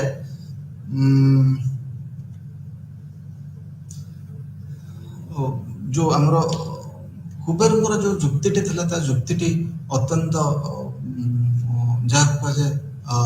ନୂଆ ଥିଲା ଏବଂ ଏହା ଯୋଉ ଆଗରୁ ଯୋଉଭଳି ଆମେ ଆଲୋଚନା କରିଥିଲେ ଫୋଷ୍ଟର ହୁଅନ୍ତୁ ବା ଅନ୍ୟ ଯୋଉମାନେ ଥିଲେ ସେମାନଙ୍କଠୁ କିଭଳି ଭାବେ ଭିନ୍ନ ଥିଲା ଏବଂ ତାଙ୍କର ଯୋଉ ଯୁକ୍ତି ଥିଲା ଏହାକୁ ଆମେ ମଧ୍ୟ କେହି ବା ତାଙ୍କ ଯୁକ୍ତିକୁ କେହି ଅଣଦେଖା କରିପାରିବେ ନାହିଁ। ଯାହା ଯେମିତି ମୁଁ କହିଲି ଯେ ଯେତେବେଳେ ଇକୋଲୋଜିକାଲ ସୁଇଚ୍ ଓଭର କଥା କହୁଛନ୍ତି ତାହା ଆମେ ବର୍ତ୍ତମାନ ସମସ୍ତେ ଦେଖିପାରୁଛେ କେଉଁଭଳି ଭାବେ ଇକୋଲୋଜିକାଲ ସୁଇଚ୍ ଓଭର ହଉଛି। ଏବଂ ଯଦି ଦେଖିବା ବର୍ତ୍ତମାନ ଆମେ ଆଲୋଚନା କରିବା ଅର୍ଥର ମୋଲଙ୍କ ସମ୍ବନ୍ଧରେ ଏବଂ ତାଙ୍କର ଯୁକ୍ତି କ'ଣ ରହିଛି ଇକୋଲୋଜିକାଲ ମଡର୍ଣ୍ଣାଇଜେସନ ସମ୍ବନ୍ଧରେ। ତାଙ୍କର କହିବା ଅନୁଯାୟୀ ଯେ ସିଏ ମଧ୍ୟ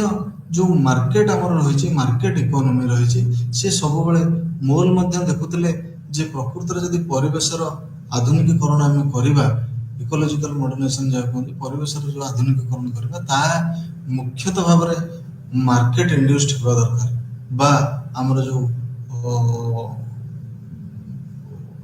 ଆଧୁନିକ ଦେଶମାନେ ରହିଛନ୍ତି ସେଇମାନେ ସେଇଠାରେ ହିଁ ହେବା ଦରକାର। ଏହାର କାରଣ ହେଉଛି କାରଣ ଆଧୁନିକ ଦେଶମାନେ ଏତେ ଯାନ୍ତ୍ରିକ ପ୍ରଗତି କରିଛନ୍ତି ଯେ ସେମାନଙ୍କ ପାଖରେ ବର୍ତ୍ତମାନ ସେଇଭଳି କିଛି ଯନ୍ତ୍ରର ଉଦ୍ଭାବନ କରିବାର ସକ୍ଷମତା ଆସିଛି ଯାହାଦ୍ୱାରା ସେମାନେ ଯୋଉ ପ୍ରଦୂଷଣକୁ ବା ପରିବେଶ ଉପରେ ଯୋଉ ନକାରାତ୍ମକ ପ୍ରଭାବ ପଡୁଛି ବିକାଶର ତାକୁ କମେଇ ଦେଇପାରିବେ। ଏବଂ ତାଙ୍କର ମୋଲଙ୍କର ଯୁକ୍ତି ଥିଲା ଯେ ଆମର ଯୋଉ ଇକୋଲୋଜିକାଲ ମଡର୍ଣ୍ଣାଇଜେସନ ରହିଛି ତାହା ଯୋଉ ଆମର ଇକୋନୋମିକ ମାର୍କେଟ ଆଉ ଯୋଉମାନେ ଆକ୍ଟର ରହିଲେ ବା ଆମର ଯୋଉ ଇକୋନୋମିକ ମାର୍କେଟ ଅର୍ଥନୀତି ଯୋଉ ରହିଲା ଏବଂ ଅନ୍ୟ କ୍ଷେତ୍ରରେ ଯୋଉମାନେ ରହିଲେ ଆକ୍ଟର୍ସ ମାନେ ରହିଲେ ବା ଆମର ସମାଜର ଯୋଉମାନେ ଯୋଉ ଆମର ଗୋଟେ ସୋସାଇଟିର ଯୋଉ ଆକ୍ଟର୍ସ ମାନେ ରହିଲେ ଏବଂ ଅନ୍ୟ ପାର୍ଶ୍ୱରେ କୋଉମାନେ ରହିଲେ ଆକ୍ଟର୍ସ ମାନେ ମୁଖ୍ୟତଃ ଭାବରେ ସେ କହୁଛନ୍ତି ଯୋଉ ଉତ୍ପାଦନରେ ଯୋଉମାନଙ୍କର ଭୂମିକା ରହିଛି ବା ସେଇମାନଙ୍କ ସମ୍ବନ୍ଧରେ ସେ କହୁଛନ୍ତି ଏବଂ ଅନ୍ୟ ପାଖରେ ରହିଲେ ଯୋଉମାନେ ସିଟିଜେନ୍ କନଜ୍ୟୁମର ପଲିଟିକାଲ ଇନଷ୍ଟିଟ୍ୟୁସନ୍ସ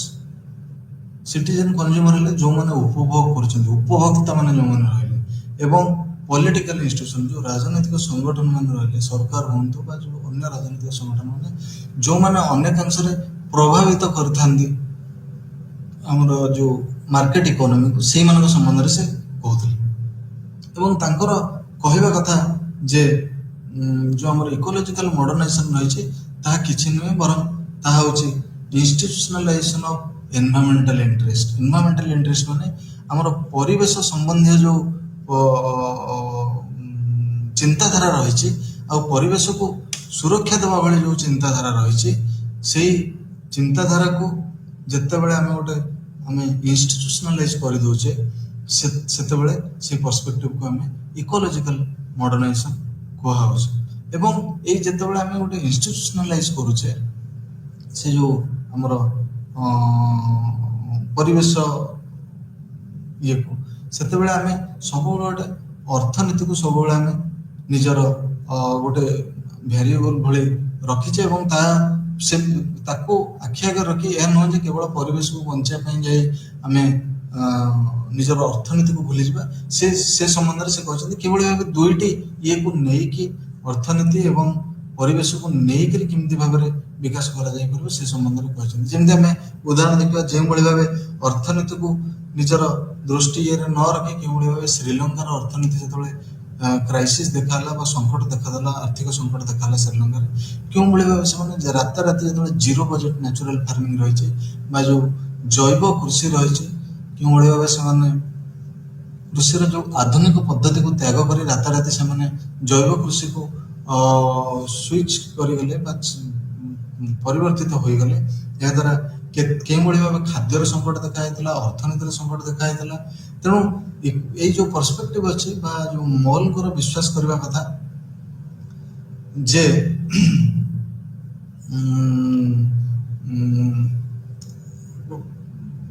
ସବୁବେଳେ ପାଇଁ ଗୋଟେ ଏନଭାୟରମେଣ୍ଟାଲ ଇଣ୍ଟରେଷ୍ଟ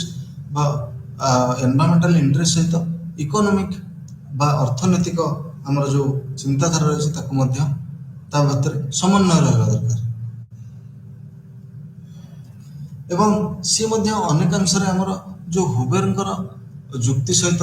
ଏକମତ ହୋଇନଥିଲେ ହୁବେର ଯୋଉଭଳି ଭାବେ କହିଥିଲେ ଯେ ପ୍ରାକୃତିକ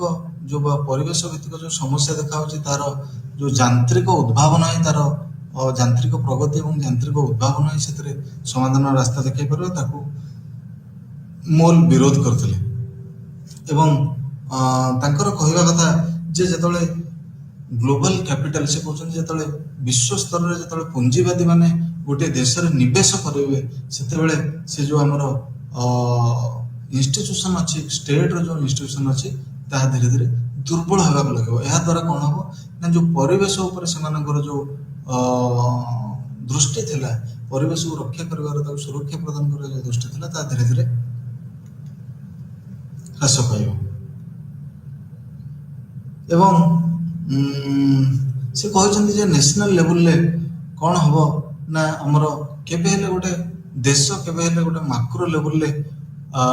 ପରିବେଶ ପ୍ରଦୂଷଣ ବା ଏ ଯୋଉ ଆମର ପରିବେଶର ସ୍ଥିତିରେ ଯୋଉ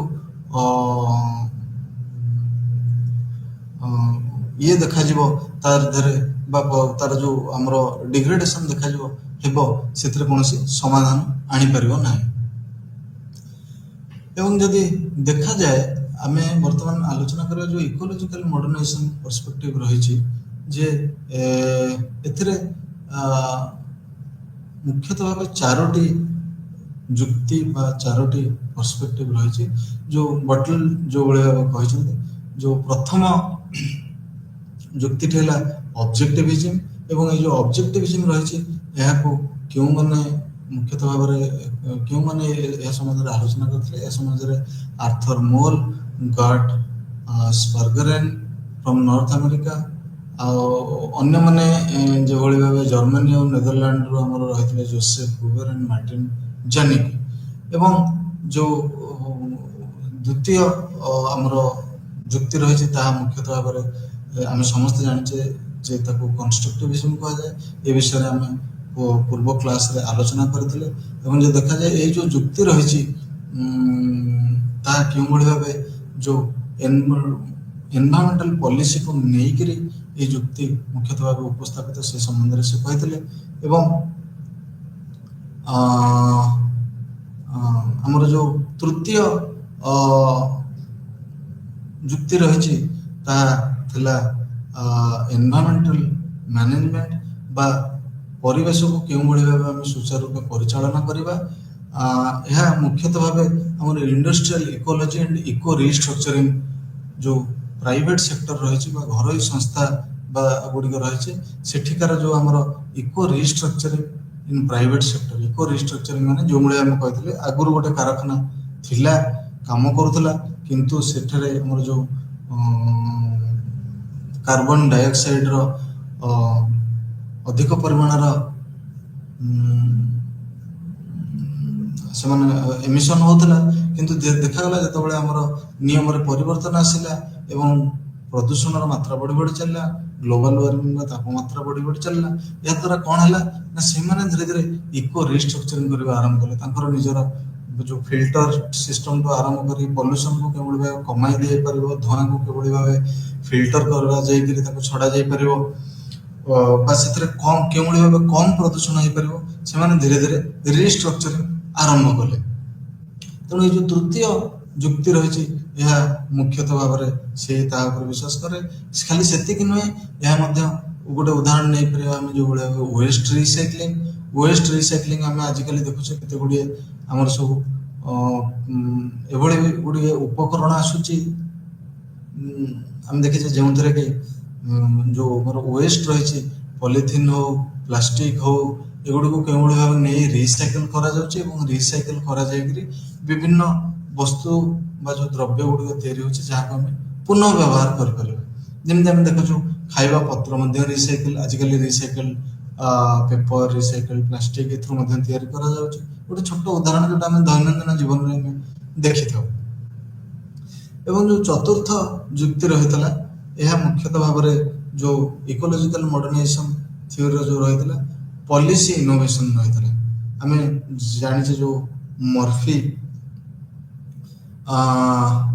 କେଉଁଭଳି ଭାବେ କହିଥିଲେ ଯେଉଁ ମାନେ ସବୁବେଳେ ଷ୍ଟେଟ୍ ବା ଆମର ଯେଉଁ ଗଭର୍ଣ୍ଣମେଣ୍ଟ ରହିଲା ସବୁବେଳେ ପାଇଁ କେଉଁଭଳି ଭାବେ ଗୋଟେ ପଲିସି ବା ଯୋଜନାତ୍ମକ ପରିବର୍ତ୍ତନ ଆଣିଥାଏ ସେ ସମ୍ବନ୍ଧରେ, ସବୁବେଳେ ପରିବେଶକୁ ନିଜର ଦୃଷ୍ଟିକୋଣକୁ ନେଇ କେଉଁଭଳି ଭାବେ ଗୋଟେ ଯୋଜନାତ୍ମକ ପରିବର୍ତ୍ତନ ଆଣିଥାଏ ସେ ସମ୍ବନ୍ଧରେ ସେ କହିଥିଲେ। ଏହାପରେ ଆମେ ଦେଖିବା ପଲିଟିକାଲ ମଡର୍ଣ୍ଣାଇଜେସନ କହିଲେ କ'ଣ ବୁଝୁ। ଆର୍ଥର ମୋଲ କହିଥିଲେ ଯେ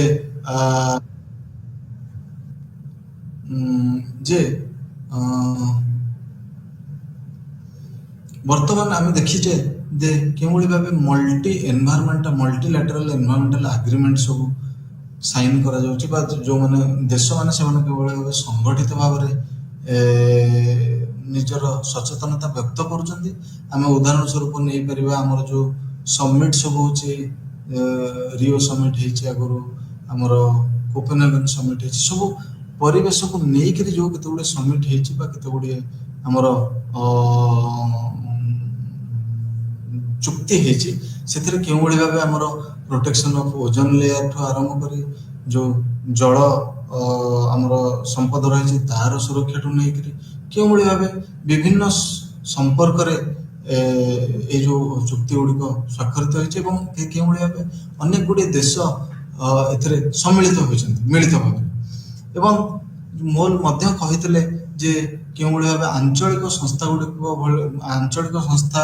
ଯେଉଁଭଳି ଭାବେ ଆମର ୟୁରୋପିଆନ ୟୁନିୟନ ହେଲା ଏବଂ ଅନ୍ୟ କେତେ ଗୁଡ଼ିଏ ଇଏ ହେଲା ସେଭଳି ଭାବେ ସେମାନେ କେଉଁଭଳି ଭାବେ ଗୋଟେ ଯେଉଁ ଆମର ଖାଲି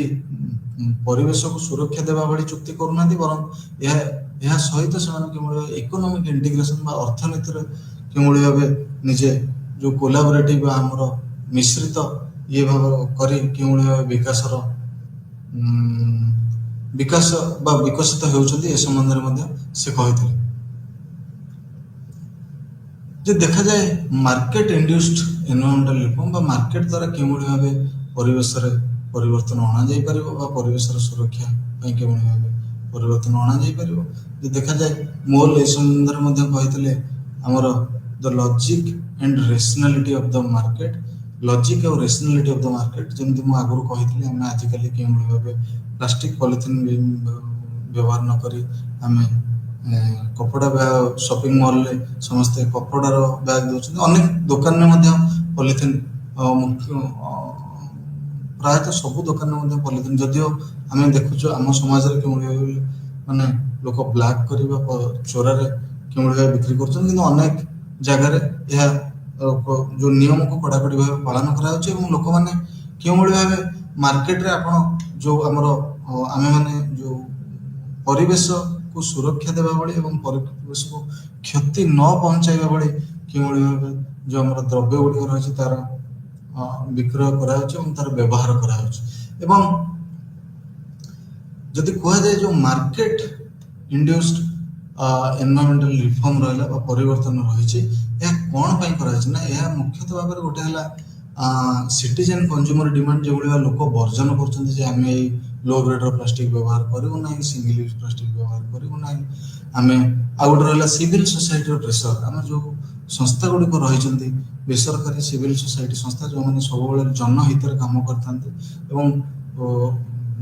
आरटीआई आमर भारत समाज उदाहरण भारतीय समाज उदाहरण स्वरूप आरटीआई हो कि आम या द्वारा सब तथ्य मागी लोकलोचन को आनी था केते परिमाण प्रदूषण होमी प्रदूषण हो विषय द्वारा मार्केट इंड्यूस्ड एनवायरमेंटल रिफॉर्म होउछि यापर आम आज आलोचना करबा हमर रिस्क सोसाइटी विषय रिस्क सोसाइटी आम समस्त जानी रिस्क कहले कौन बुझी था रिस्क कहले प्रकृत में बुझी था जे आम गोटे अनुमान करुचे जे कौन सी गोटे विपद आम आड़ माड़ी आसूची ताहले आम ताको गोटे आंटीसिपेट करिथा एवं ये जो रिस्क सोसाइटी कहा जाए यह मुख्यतः भाव में गोटे स्ट्रक्चरल कंडीशंस बा हमर जो व्यवस्था रही से व्यवस्थार कौन सी ना कौन सी जो हमर आधुनिक जो इंडस्ट्रियलाइजेशन होची बा एडवांस इंडस्ट्रियलाइजेशन जो होची से जो व्यवस्था पाई ए रिस्क सोसाइटी मुख्यतः भाव में आसूची एवं जदि देखा जाए जे ये जो रिस्क सोसाइटी यह अत्यंत मुख्यतः भाव में आजिका दिन जब देखा यह धर्मनिरपेक्ष जाति निरपेक्ष बा आमर जो कह जाए अंचल निरपेक्ष बा आंचलिक निरपेक्षता रही कारण जो रिस्क यह समस्त सामान हो आम आगक जो आलोचना करवा उर्लिक बेकर आमर जो रिस्क सोसाइटी रही से निज संदर्भ में किभଳି भावे कही जदि देखा जाए जे जो आमर कहीं आमर सेकुलराइजेशन कथा कहुचे ना जो आमर विपद रही केवल सीमित ही ना गोटे निर्दिष्ट अंचल को निर्दिष्ट संप्रदाय को निर्दिष्ट समाज को उदाहरण नहीं पारे आम समस्त जानी जो रशिया और यूक्रेन युद्ध है गोटे चेर्नोबिल न्यूक्लियर डिजास्टर साइट कथा बारंबार आम देखुवे समाचार देखा यार कारण थिला जे काले किए सेठी युद्ध समय बोमा माड़ करदेव या द्वारा कौन हम ना जो आम न्यूक्लियर रेडिएशन रही जो विकिरण हुए या द्वारा कौन हम ना रेडिएशन लोक मान क्षति पहुंचाइबो एवं रेडिएशन जहाँ सीमित हो अछि अनेक दूर पर्यंत व्यापी जो यह द्वारा समाज प्रभावित हो किंतु जदि हम देखिबा ये जो चेर्नोबिल जो न्यूक्लियर बा परमाणु दुर्घटना होता ये दुर्घटनार कौन सीमा ना कारण यह दरकार पड़े पवन हो वर्षा हो पानी हो यह द्वारा स्प्रेड कर गोटे बाउंड्री बा गोटे परिधि को ଲଙ୍ଘି ଆଉ ଗୋଟେ ଦେଶରେ ମଧ୍ୟ ପହଞ୍ଚି ଯାଇପାରିବ, ଆଉ ଗୋଟେ ସମାଜରେ ପହଞ୍ଚି ଯାଇପାରିବ, ଆଉ ଗୋଟେ ରାଜ୍ୟରେ ପହଞ୍ଚି ଯାଇପାରିବ। ଏଥିରେ ଆମେ ତାକୁ ରଖିପାରିବା ନାହିଁ। ଏବଂ ଯେ ଦେଖାଯାଏ ଯେ ଚେର୍ନୋବିଲରେ ଯାହା ୟୁକ୍ରେନର ରେ ଅବସ୍ଥିତ ଅଛି, 1986 ମସିହାରେ ଯେ ଯେଉଁ ଦୁର୍ଘଟଣାଟି ହୋଇଥିଲା, ତାହା କେଉଁଭଳି ଭାବେ ୱେଷ୍ଟର୍ଣ୍ଣ ଆମର ଯେଉଁ ସୋଭିଏତ ସୋସିଆଲିଷ୍ଟ ରିପବ୍ଲିକ ରହିଛି ସେଠାରେ ମଧ୍ୟ ତାର ଯେଉଁ ୱେଷ୍ଟର୍ଣ୍ଣ ୟୁଏସଏସଆର ମଧ୍ୟ ପ୍ରଭାବିତ କରିଥିଲା। ଯେ ଦେଖିବା ଆମର ବେକର 1986 ମସିହାର ଯେଉଁ ସନ୍ଦର୍ଭଟି ଥିଲା ରିଚ୍ ସୋସାଇଟି, ସେ କେଉଁଭଳି ବା କହିଥିଲେ ଯେ କ୍ଷମା କରିବେ,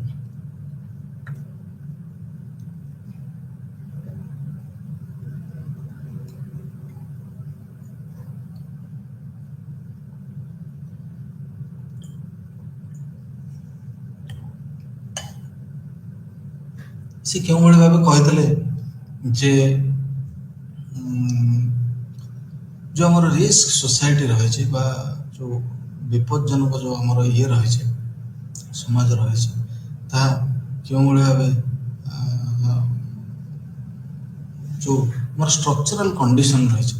ବା ଯେଉଁ ବ୍ୟବସ୍ଥା ରହିଛି, ତା ମୁଖ୍ୟତଃ ଭାବରେ ସେ ଯେଉଁ ବ୍ୟବସ୍ଥା ରହିଛି, ସେ ବ୍ୟବସ୍ଥା କାହା ଦ୍ୱାରା ପରିଚାଳିତ ନା ସେ ଯେଉଁ ଆମର ଆଡଭାନ୍ସ ଇଣ୍ଡଷ୍ଟ୍ରିଆଲାଇଜେସନ, ଅତ୍ୟାଧୁନିକ ଯେଉଁ ଆମର ଇଣ୍ଡଷ୍ଟ୍ରିଆଲାଇଜେସନ ହୋଇଛି, ସେଇ ତା ଦ୍ୱାରା ହିଁ ଏହା ସୃଷ୍ଟି ହେଇଛି। ଏବଂ ସେଇ ସୋସାଇଟି ବା ସେଇ ସମାଜ ମୁଖ୍ୟତଃ ଭାବରେ ରିସ୍କ ବେସ୍ ବା ଆମର ଯେଉଁ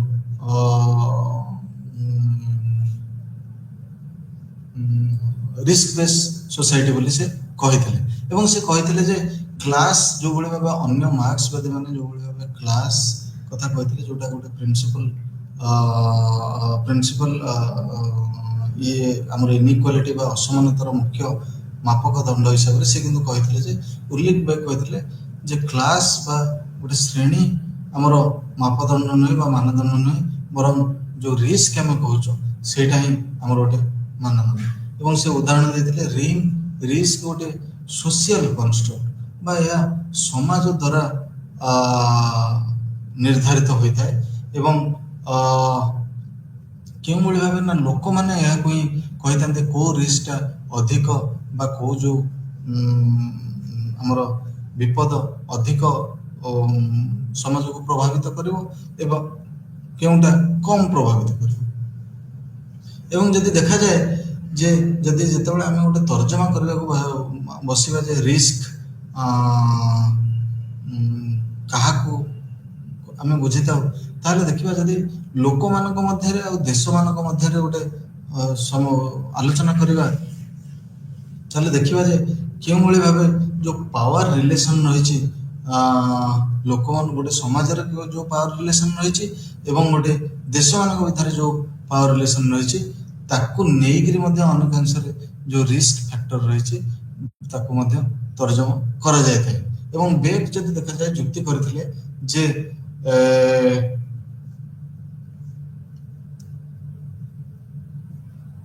ଯେଉଁ ରିସ୍କ ରହିଛି ଆମର ଯେଉଁ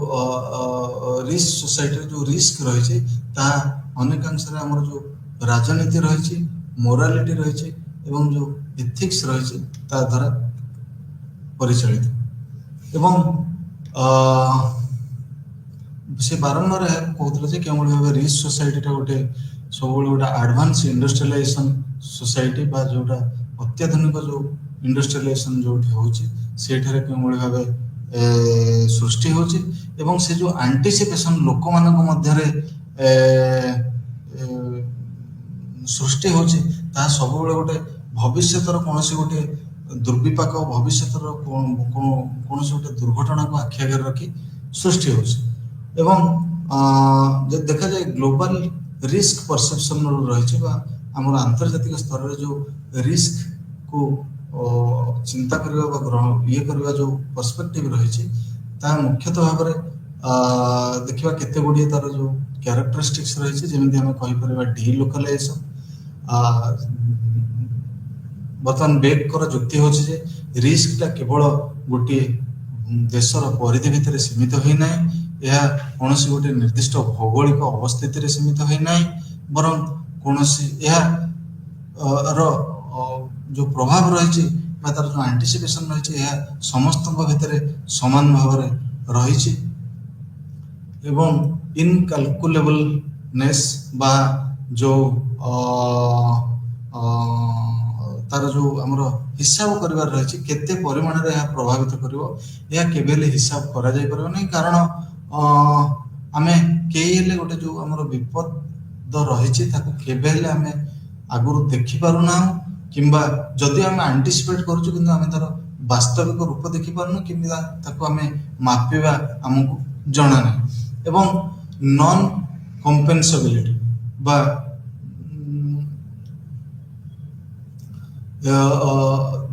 ସେ କହିବା କଥା ଯେ the logic of compensation breaks down and is replaced by the principle of precaution through prevention. ଏହାର ଅର୍ଥ ହେଉଛି ଯେ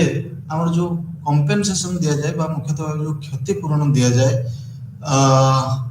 ଆଜିକାଲି ସେ କ୍ଷତିପୂରଣଟା କ୍ଷତି ହେଲା ପରେ ଆଉ ଦିଆଯାଉନି। ଲୋକମାନେ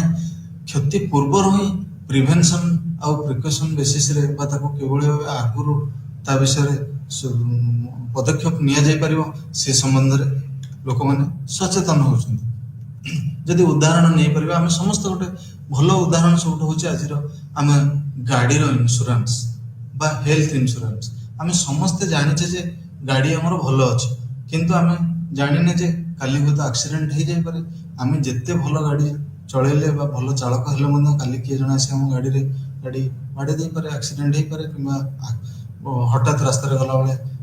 ଅଧିକ ତାପମାତ୍ରା ଯୋଗୁଁ ଟାୟାର ଫାଟି ଗାଡ଼ିଟି ଆଉ କେଉଁଠି ମାଡ଼ ହେଇଯାଇପାରେ। ଏବଂ ଏଇ ସବୁ ଜିନିଷକୁ ଆମେ ଆଣ୍ଟିସିପେଟ୍ କରିବା, ଆମେ ଆଗରୁ ଏ ବିଷୟରେ ଚିନ୍ତା କରି ଆମେ କେଉଁଭଳି ଭାବେ ଗାଡ଼ିର ଇନ୍ସୁରାନ୍ସ କରିଛେ। ଆମେ ଜାଣିଛେ 10 ବର୍ଷ ଯଦି ଆମେ ଗାଡ଼ିର ଇନ୍ସୁରାନ୍ସ ଏମିତି ଗୋଟେ ମୋଟର କାର୍ର ଇନ୍ସୁରାନ୍ସ ଦେଇଯିବା, 10 ବର୍ଷରେ ଆମେ 2 ଲକ୍ଷ ମିନିମମ୍ 2 ଲକ୍ଷରୁ 3 ଲକ୍ଷ ଟଙ୍କା ଖର୍ଚ୍ଚ କରିବା। କିନ୍ତୁ ଆମେ ଜାଣିନେ ଯେ ଗାଡ଼ିର ମୂଲ୍ୟ ସମୁଦାୟ ଯଦି 6 ଲକ୍ଷ ହେଉଛି, ଆମେ 10 ବର୍ଷରେ 3 ଲକ୍ଷ ଟଙ୍କା କେବଳ ଇନ୍ସୁରାନ୍ସରେ ଦେଉଛେ। କିନ୍ତୁ 10 ବର୍ଷରେ ହୁଏତ ଆକ୍ସିଡେଣ୍ଟ ନ ହେଇପାରେ, ଦୁର୍ଘଟଣା ନ ହେଇପାରେ, ଆମେ ଜାଣିଛେ। ଏବଂ କିଛି କ୍ଷତି ନ ହେଇ ମଧ୍ୟ ଆମେ ବାରମ୍ବାର ପ୍ରତିବର୍ଷ ଆମେ ଇନ୍ସୁରାନ୍ସର ରିନ୍ୟୁଆଲ୍ କରୁଛେ, ପଇସା ଦେଉଛେ। ସେଇଭଳି ଭାବେ ଆମର ସ୍ୱାସ୍ଥ୍ୟଗତ ଯେଉଁ ଆମର ହେଲ୍ଥ ଇନ୍ସୁରାନ୍ସ ରହିଛି, ସମସ୍ତେ ଆଜିକାଲି ହେଲ୍ଥ ଇନ୍ସୁରାନ୍ସ କରୁଛନ୍ତି। ବା ସରକାର ମଧ୍ୟ ଅନେକ ଆମର ଓଡ଼ିଶାରେ ଯେଉଁଭଳି ଭାବେ କିଛି ଯୋଜନା ରହିଛି, ଭାରତ ସରକାରଙ୍କର ଆୟୁଷ୍ମାନ ଭାରତ ଯୋଜନା ରହିଛି, କେଉଁଭଳି ଭାବେ ସେଠି ଆମର ଯେଉଁ ହେଲ୍ଥ ଇନ୍ସୁରାନ୍ସ ଲୋକମାନଙ୍କୁ ଦିଆଯାଇଛି, ଏହାର ପ୍ରିମିୟମ୍ ସରକାର ଭରୁଛନ୍ତି, ଲୋକମାନେ ବ୍ୟକ୍ତିଗତ ଭାବରେ ଭରୁଛନ୍ତି। କିନ୍ତୁ ଲୋକମାନେ ଜାଣିନାହାନ୍ତି ଯେ କାଲି କ'ଣ ଦେହ ଖରାପ ହେବ। ହୁଏତ ଗୋଟେ ଲୋକ ଯିଏ 20 ବର୍ଷରୁ ଯାହାର ହେଲ୍ଥ ଇନ୍ସୁରାନ୍ସ ହେଉଛି ଏବଂ ସେ 90 ବର୍ଷ ବଞ୍ଚିଲା, ଦୀର୍ଘ 70 ବର୍ଷ ଧରି ସେ ପ୍ରତିବର୍ଷ ଯଦି 10,000, 20,000 ବା 10,000 ଦେଇଗଲା 70 ବର୍ଷରେ, ଆମେ କହିପାରିବା 7 ଲକ୍ଷ ଟଙ୍କା ଦେଲେ ମଧ୍ୟ ତାର ଯଦି ସେ 90 ବର୍ଷ ପର୍ଯ୍ୟନ୍ତ ତାର ଦେହ କିଛି ଖରାପ ହେଉନି, ତାର କୌଣସି ଚିକିତ୍ସା ହେଉନି, ତାହେଲେ ଏଥିରୁ ଜଣାପଡ଼େ ଯେ ଲୋକମାନେ ଯେଉଁ ରିସ୍କ ଅଛି ବା ଯେଉଁ ବିପଦ ଅଛି ଆଗକୁ, ତାକୁ କେଉଁଭଳି ଭାବେ ଲୋକମାନେ ମନରେ ଚିନ୍ତା କରି ଆଗରୁ ତାର ସମ୍ଭାବନା ରଖି ସେମାନେ କେଉଁଭଳି ଭାବେ ଯେଉଁ ଇନ୍ସୁରାନ୍ସ ପଲିସି କରୁଛନ୍ତି। ଏଇ ବିଷୟରେ ଆମର ବେକ୍ ମୁଖ୍ୟତଃ ଭାବରେ କହିବାକୁ ଚାହୁଁଛନ୍ତି। ଏବଂ ସିଏ କହିବା କଥା ଯେ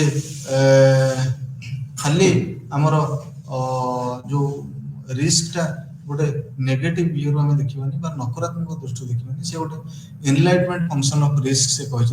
ସେ କହିଛନ୍ତି ଯେ କେଉଁଭଳି ଭାବେ ଗୋଟେ କସ୍ମୋପଲିଟାନ୍ ମୁଭମେଣ୍ଟ ତିଆରି ହେଉଛି। ଆମେ ସମସ୍ତେ ଜାଣିଛେ କସ୍ମୋପଲିଟାନ୍ ମାନେ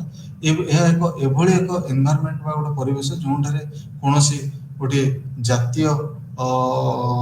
ପରିଧି ନଥାଏ, ଯେଉଁଠିକି ଭିନ୍ନ ଦେଶ, ଭିନ୍ନ ଜାତି, ଭିନ୍ନ ଲୋକ ସମସ୍ତେ ଯାହାକୁ ଆମେ ଗୋଟିଏ ଇଏରେ ଆମେ ତୁଳନା କରିଥାଉ। ଯଦି ଦେଖାଯାଏ ଗୋଟେ କସ୍ମୋପଲିଟାନ୍ ଗୋଟେ ଅର୍ଥନୀତିର ଗୋଟେ ଆମେ ଉଦାହରଣ ନେଇପାରିବା। ଆମେ ସମସ୍ତେ ଜାଣିଛେ ଯେ ହଠାତ୍ ଯଦି ଡଲାରର ମୂଲ୍ୟକୁ କମେଇ ଦିଆଯିବ, ତାହେଲେ ଗୋଟେ ଦେଶ, ଅନେକ ଗୁଡ଼ିଏ ଦେଶର ଯେଉଁ ଅର୍ଥନୈତିକ ପରିସ୍ଥିତି ରହିଛି ତାହା ପରିବର୍ତ୍ତିତ ହୋଇଯିବ। କିନ୍ତୁ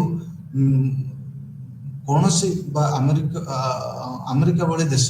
ସେମାନେ ଜାଣିଶୁଣି କେବେ ହେଲେ ବି ଡଲାର ମୂଲ୍ୟ ପରିବର୍ତ୍ତନ କରିପାରିନଥାନ୍ତି। କାରଣ ସେମାନେ ଜାଣିଛନ୍ତି ଯେ ସେମାନେ ଗୋଟେ କସ୍ମୋପଲିଟାନ୍ ସୋସାଇଟି ଯେଉଁ ଆମର ରହିଛି ସମାଜ ରହିଛି ତାର ଅଂଶ ଏବଂ ସେଠି ଯଦି ସେମାନେ କୌଣସି ସେଭଳି ପରିବର୍ତ୍ତନ ଆଣିଥାନ୍ତି ତାହେଲେ ଏ ଯେଉଁ ରିସ୍କ ରହିଛି ତାହା କେବେ ହେଲେ କୌଣସି ବାଉଣ୍ଡରୀ କୌଣସି ବର୍ଡର କୋଉଠି ଟାଇମ୍ ଏବଂ କୌଣସି ସ୍ପେସ୍ ବା କୌଣସି ସ୍ଥାନ ଦେଖିବ ନାହିଁ ଏହା ସମସ୍ତଙ୍କୁ କ୍ଷତି ପହଞ୍ଚାଇବ ତେଣୁ ଯେ ଦେଖାଯାଏ ଯେଉଁ ରିସ୍କ ରହିଛି ବା ଯେଉଁ ବିପଦ ରହିଛି ତାହା କେବଳ ଯେ ଆମର ଗୋଟେ ଗ୍ଲୋବାଲ ନର୍ଥ ବା ଯେଉଁ ଆମର ଆନ୍ତର୍ଜାତିକ ଯେଉଁ ଦେଶ ଗୁଡ଼ିକ ରହିଛି ଉନ୍ନତ ଦେଶ ସେମାନଙ୍କର ଅସୁବିଧା ନାହିଁ ଏହା ବର୍ତ୍ତମାନ ସମଗ୍ର ବିଶ୍ୱର ପ୍ରୋବ୍ଲେମ ହେଇଛି କାରଣ ଗୋଟେ ସମଗ୍ର ବିଶ୍ୱ ବା ଆମର ଯେଉଁ ରହିଛି ୱାର୍ଲଡ ରହିଛି ତାହା ଗୋଟେ କସ୍ମୋପଲିଟାନ୍ ମୁଭମେଣ୍ଟରେ ବର୍ତ୍ତମାନ ଚାଲିଛି ଏବଂ ଯଦି ଦେଖିବା ଉଲରିକ୍ ବେକ୍ଙ୍କର ଯେଉଁ ପର୍ସପେକ୍ଟିଭ ରହିଥିଲା ରିଚ୍ ସୋସାଇଟି ଆମେ ଯେଉଁଭଳି ଭାବେ ମୁଁ ଉଦାହରଣ ଦେଲି ଆମେ ଜାଣିନେ ଯେ ଆମେ ଅବଗତ ନାହୁଁ ଯେ କାଲି ଆମେ ଯେଉଁ ହେଲ୍ଥ ଇନ୍ସୁରାନ୍ସ କରୁଛେ ଏହା କେତେକାଂଶରେ ଆମର କାମରେ ଲାଗିବ ଏବଂ ଆମ ଦେହ ପ୍ରକୃତରେ ଖରାପ ହବ କି ନାହିଁ ଆମେ ମୋଟର ଗାଡ଼ିର ଇନ୍ସୁରାନ୍ସ କରୁଛେ ଆମେ ସେ କଥା ମଧ୍ୟ ଜାଣିନେ ଯେ ମୋଟର ଗାଡ଼ି 10 ବର୍ଷରେ ଖରାପ ହବ କି ନାହିଁ କିନ୍ତୁ ଆମେ ଇନ୍ସୁରାନ୍ସ ଦେଇ ଚାଲିଛେ କିନ୍ତୁ ଗୋଟେ ସମୟ ଆସିବ ଇନ୍ସୁରାନ୍ସ ଆମେ ଏଭଳି ହବ ଯେ ଇନ୍ସୁରାନ୍ସର ଦେୟ ଯେତିକି ଆମେ ଦେଇଛେ ତା ହୁଏତ ଗାଡ଼ିର ମୂଲ୍ୟଠୁ ଅଧିକ ହୋଇଯାଇପାରେ କିନ୍ତୁ ଆମେ ସବୁବେଳେ ଏହା ଦେଇ ଚାଲିଛୁ ଏଇଥିପାଇଁ ଯେ ଆମେ ଜାଣିନୁ ଯେ କେଉଁ ଟାଇମରେ ବିପଦ ଆସିବ ବା ରିସ୍କ କେତେବେଳେ ଆସିବ ସେ ରିସ୍କଟି ବା ସେ ଯେଉଁ ବିପଦ ଆମର ଆମକୁ ଦେଖାଯାଉ ନାହିଁ କିନ୍ତୁ ଆମେ ତାକୁ ଅନୁମାନ କରିପାରୁଛେ ଯେ କାଳେ ତାହା କେଉଁ ସମୟରେ ଆସିଯାଇପାରେ ତେଣୁ ଯେଉଁ ରିଚ୍ ସୋସାଇଟି ସନ୍ଦର୍ଭଟି ବେକର ରହିଥିଲା ତାହା ଅତ୍ୟନ୍ତ ଜରୁରୀ ବିଷୟବସ୍ତୁ ଏବଂ ସେ ଗୋଟେ ନୂଆ ଦିଗନ୍ତ ପ୍ରଦାନ କରିଥିଲେ ଯେଉଁ ଆମର ଏନଭାୟରମେଣ୍ଟାଲ ସୋସାଇଟି ରହିଛି ବା ଯେଉଁ ପରିବେଶ ସମାଜ ବିଜ୍ଞାନ ରହିଛି ସେଇ ବିଷୟକୁ ଗୋଟେ ନୂଆ ଦିଗନ୍ତ ଦେଇଥିଲେ ଧନ୍ୟବାଦ।